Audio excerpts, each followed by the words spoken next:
Okay. So now today we will do the new definition. नई एक definition जो है वो orthogonal के ऊपर based है, तो वो हम करेंगे आज. नाम है उसका, definition क्या है? Orthogonal sum of subspaces. The definition is orthogonal sum of subspaces. What does it mean? क्या मतलब है इसका? X हमारे पास एक IPS है. IPS means inner product space, ठीक है? और M और N इसके क्या हैं? दो subspaces हैं. M and N are the subspaces. इसके X के, right? Such that, और क्या कंडीशन दी है कि जो M स्पेस है वो N के परपेंडिकुलर है. बेटा मैंने आपको पहले भी बताया था कि दो सेट्स जो है वो परपेंडिकुलर कब होंगे? जब हर वेक्टर जो M का है वो B के ऊपर परपेंडिकुलर होगा. For all A belongs to M and B belongs to N. It means that these two sets यहाँ subspaces are perpendicular to each other. Then उनका वेक्टर सम, क्योंकि ये वेक्टर सबस्पेसेस है. IPS means linear space, right? First of all, it is a linear space. अब उसके जो subspaces हैं वो भी क्या है? Linear है. तो ये जो vector subspaces हमने ली हैं, अब इनका क्या लेना है? हमने sum लेना है. We will take the sum of this. This is M plus N. How you will define the sum? This is a subspace in itself. This is M plus N, where M belongs to capital M and N belongs to capital N, right? So this is a vector sum M plus N. It is called orthogonal. It is called orthogonal sum of M and N. It is orthogonal sum of M and N. तो दो words आ गए बेटा इसमें. The one is orthogonal. Orthogonal का मतलब है कि जो दो हम सब स्पेसेस ले रहे हैं उनके ऊपर पहली कंडीशन सेटिस्फाई हो रही है कि M is perpendicular to N. ठीक है. दूसरा हम क्या ले रहे हैं? उन दोनों ही स्पेसेस को ऐड करके हम एक नई स्पेस बना रहे हैं, right? And the elements of it will be represented as M plus N, where M belongs to N and N belongs to capital N. हाँ जी, बताइए मुझे, is it clear? The orthogonal sum of subspaces की definition clear है? Yes, ma'am. Now we will do lemma. अब हम lemma शुरू करेंगे. We will do the lemma number 1. H हमने ली इसमें Hilbert space. We have taken H as a Hilbert space. H we have taken as a Hilbert space, right? M and N. M and N are orthogonal. पहली condition क्या है? Orthogonal means M is perpendicular to N. ठीक है. और ये दोनों spaces क्या हैं? क्लोज्ड स्पेस हैं. Closed subspace of H, right? Then what we want to prove? To prove कि इनका जो orthogonal sum होगा, ये क्या है? This is the orthogonal sum of subspaces M and N, right? ये जो एक सब स्पेस होगा, ये एक जो वेक्टर सम है इनका, हमें प्रूव करना है बच्चे. It is a closed subspace of H. We want to prove it is a closed subspace of H. तो क्लोज सबस्पेस में बेटा पहली बात क्या है? सबस्पेस. दूसरा पॉइंट क्या है? क्लोज्ड का. सबस्पेस का मतलब first of all you have to prove that the space M plus N is non-empty and as well as it is contained in. But first of all you will prove that M plus N is contained in H. This is a subspace. ठीक है. Number 2, it is not equal to phi. ये empty नहीं है. Number 3, M plus N is linear, right? And number 4, M plus N is closed. ये सारी बातें हमने इसमें प्रूव करनी है. क्लियर? चलिए, तो फर्स्ट ऑफ ऑल ये सारे पॉइंट्स बेटा आप लोग अपनी बुक पे लिख लो ताकि आपको पता हो भी हमने एक्चुअली में हमने क्या प्रूव करना है. सो फर्स्ट ऑफ ऑल बेटा जी, अब हम 1 बाय 1 करके चलेंगे. सबसे पहला है हमने प्रूव करना है. अब देखो मेजर मैंने उसको 4 पॉइंट्स में कन्वर्ट कर दिया. एक्चुअली मेजर जो है वो हमारे पास 2 पॉइंट्स मेजर बनते हैं. मैं उन्हीं को क्लब कर रही हूँ. मतलब आपने प्रूव करना है number 1, M plus N is subspace, जिसमें हमने लिखा कि ये M plus N is contained in H है. इसमें कौन कौन सा पॉइंट आ गया? ये तो क्लियर ही है बेटा. उसके बाद M plus N is not equal to 5 and M plus N जो है इट इज लीनियर। ये 3 पॉइंट्स इस वाले पॉइंट में आ जाएंगे। और नंबर 2 हमने क्या प्रूव करना है, m plus n is closed। ये हमने 2 बातें इसमें प्रूव करनी है। तो let us start. So what is the definition of m plus n? This is m plus n such that m belongs to m and n belongs to, सबसे पहले we have defined the vector sum, right? अब बेटा m और n दोनों ही क्या है, सब spaces हैं। इसका मतलब 0 भी m में है और 0 भी किस में है, n में है। तो दोनों को ऐड करेंगे, 0 plus 0 ये किस में आ गया बच्चे, m plus n में। ठीक है, it implies 0 belongs to m plus n. So what does it mean? It means m plus n is not equal to 5. देखो ये तो रजे, ये तो क्लियर है, because m and n we have given the closed subspaces of H. तो जो m plus n होगा वो डेफिनेटली जो है that will be contained in H. So first point is clear. अब हम करेंगे सेकंड पॉइंट। सेकंड पॉइंट में हमने अप्रूव करना है m plus n लीनियर है। लीनियर का मतलब क्या है, हम दो वेक्टर्स उठाएंगे। लेट ऐसे हम ले लेते हैं, let x is equal to, हमने एक ले लिया m1 plus n1, ठीक है। y ले लिया हमने m2 plus n2। ये दोनों वेक्टर्स किस में है, ये दोनों वेक्टर्स m plus n में है। और हमने अल्फा और बीटा जो है वो स्केलर्स ले लिए, दे बिलोंग्स टू के। ठीक है जी। और इसमें से ये m1 कहाँ से आ रहा है, ये कैपिटल M में से। ये कहाँ से आ रहा है, n में से। This is coming from capital M, this is coming from capital N। तो what you want to prove, you want to prove alpha x plus beta y belongs to m plus n। ये आपने prove करना है, to prove. Second part है ये आपका, ठीक है जी।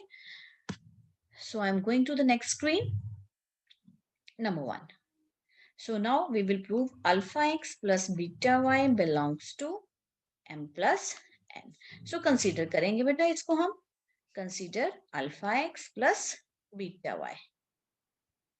So this is equal to, what is the value of x? X we have taken m1 plus n1, but y we have taken, this is m2 plus n2। अब हम इसको open करेंगे। तो बेटा ओपन करके मैं m1 को इकट्ठा कर रही हूँ, beta m2 plus alpha n1 plus beta n, right. अब ये पूरी की पूरी क्वांटिटी जो है ये m में है और ये क्वांटिटी जो है ये n में है। क्यों है बेटा, ये क्यों है m और n में है? क्लियरली बेटा m क्या है, अगर आपके पास सबस्पेस है। अगर ये सबस्पेस है तो लीनियर कॉम्बिनेशन जो है वेक्टर्स का, और m1 m2 दो वेक्टर्स किस में है, m में है। तो इनका जो लीनियर कॉम्बिनेशन आएगा आपके पास alpha m1 plus beta m2। Linear combination ये किसको बिलोंग करेगा, m को। Similarly alpha n1 plus beta n2, ये लीनियर कॉम्बिनेशन किसमें किसको बिलोंग करेगा, किसको बिलोंग करेगा, ये n को। This belongs to n, right. और m और n क्या है हमारे पास, subspaces हैं। m and n are subspaces। This is the reason that you will explain with this, right? So therefore alpha x plus beta y किसको belong कर गया, m plus n को। It implies m plus n, यहाँ से क्या clear हो गया, m plus n is a linear subspace of H। बहुत स्मूथली चलती है थ्योरम, कुछ भी एक्स्ट्रा पॉइंट नहीं है। व्हाट दे हैव सेड उसको ही हम उसके अकॉर्डिंग चल रहे हैं। Now second point is left. Second point हम हमने प्रूव करना है कि this is m plus n, m plus n is closed, m plus n is closed। Subspace तो हो ही गया, ठीक है जी। हाँ जी, तो कहानी कहाँ से शुरू होती है, मतलब आपको प्रूव करना है this is contained in m plus n। क्यों, क्योंकि क्लोज की डेफिनेशन ये होती है, राइट। और एक पॉइंट हमेशा ही ये वाला सेट जो है, a set is always contained in its closure, so there is no need to prove it. हमेशा हमें ये प्रूव करना है कि जो सारे लिमिट पॉइंट्स हैं वो सेट के अंदर आ रहे हैं कि नहीं आ रहे, right. So we will take a point in this closure and that must belong to the set m plus n। So let us take, let z belongs to m plus n closure, okay? Any point, right? It implies z is the limit point of m plus n। तो अगर limit point है तो there exist a sequence zn। zn किस में आएगी बच्चे, m plus n में आएगी, ठीक है जी। सच दैट, अब हम इसको, मैं इसको यहां से आपको एक्सप्लेन करती हूँ। नंबर ऑफ टाइम्स बेटा क्लोज की डेफिनेशन मैं आपको बता चुकी हुई हूँ। अब Z बच्चे क्लोयर में है, ये मेरा क्लोयर है, इसका नाम है M+N क्लोयर, ठीक है। Z मेरा क्लोयर में पड़ा है और यहाँ पे ये एक सेट है जिसका नाम है M+N, ये सेट क्या है M+N। तो इसका मतलब यहाँ एक सीक्वेंस एग्जिस्ट करेगी जो Z को अप्रोच करेगी, right. So there exist a sequence Zn किस में आई M+N में। So therefore it implies Zn is tending to Z as n tends to infinity, right। और Zn अब किस में है, Zn किस में है M+N में है, राइट।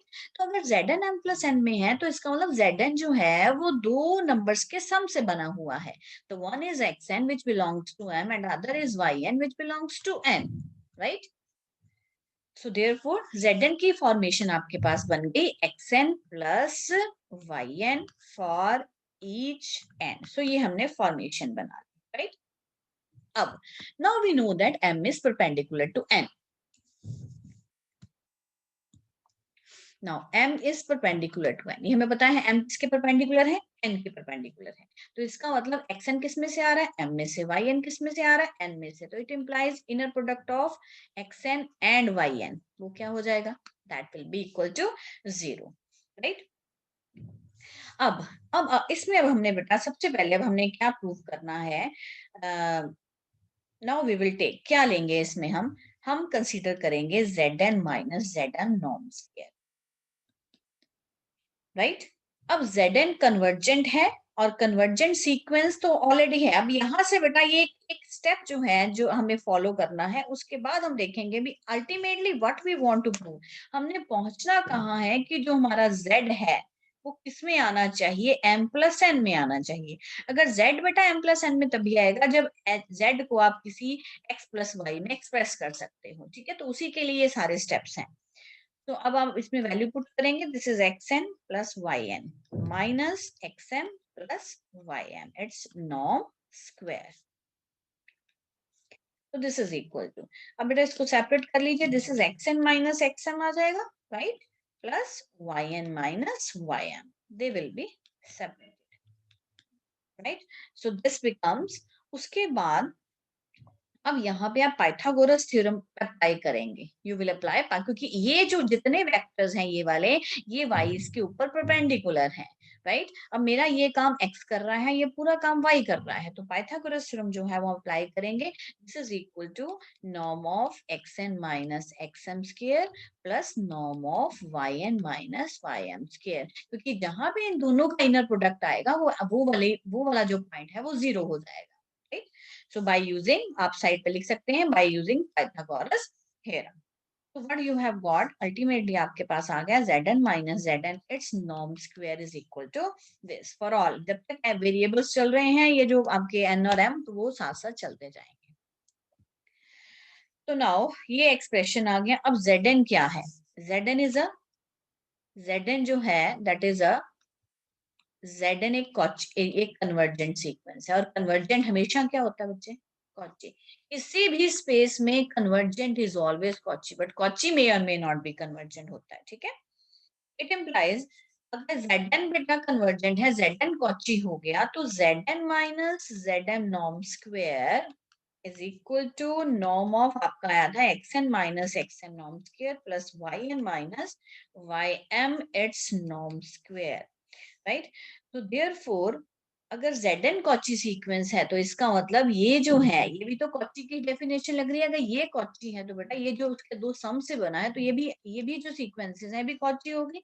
इसका मतलब Xn और Yn दोनों ही क्या हो गई, कॉची सीक्वेंस, किसमें, M एंड N में, ठीक है। और हमें पता है M और N क्या है, क्लोज स्पेसेस है। M और N are given to be a closed spaces. अगर ये क्लोज्ड है, ठीक है, of complete space H, of complete space H, ठीक है। सो देयरफॉर M और N भी the close subset of a complete space is complete, therefore M and N दोनों ही क्या हो जाएंगे, कंप्लीट हो जाएंगे। और जब कंप्लीट हो जाएंगे तो कॉची, इनमें जो भी कॉची पड़ा है बच्चे वो क्या हो जाएगा, कन्वर्जेंट हो जाएगा, ठीक है। सो इसका मतलब हमारे पास एलिमेंट आएगा x0 जो m को बिलोंग करता है। इट इम्प्लाइज xn किसको टेंड करेगा, x0 को। y0 एक एलिमेंट आएगा n में, it implies yn is tending to y0, right. So now उसके बाद अब हमने लिखना है xn plus yn। xn plus yn किसको टेंड करेगा बच्चे, this will be tend to x0 plus y0 as n tends to infinity। तो इसका नाम क्या था बच्चे, zn। It implies Zn is converging to x0 plus y0 as n tends to infinity, right? पर वो कह रहे हैं Zn किसको जा रहा है। देखो एक तरफ ये लिमिट आ गई Zn की, दूसरी लिमिट क्या थी बच्चे Zn की, Z को टेंड कर रहा Z है। थी। तो लिमिट हमेशा क्या होती है, यूनिक होती है। इसका मतलब ये दोनों Unique. वैल्यूज आपस में क्या हो जाएंगी, equal. It implies Equal. Z is equal to x0 plus y0। और ये फॉर्मेशन किस स्पेस में आ रही है, ये आती है m प्लस n में। सो यही आपने प्रूव करना था। लास्ट में आप क्या कंपाइल करेंगे, Therefore, for all z belongs to m plus n closure implies z belongs to m plus n. It implies m plus n closure is contained in m plus n. As m plus n is always contained in, अगर आप नहीं भी लिखेंगे तो भी ठीक है बेटा जी, क्योंकि अगर सारे लिमिट पॉइंट्स किसी सेट के अंदर आ जाते हैं वो सेट क्लोज हो जाता है, ठीक है। So it implies m plus n closure is equal to m plus n. This is the sign of equality. So what does it mean? क्या conclude करेंगे? m plus n is a closed subspace of of H. That's. H. I hope the theorem is very much clear to you.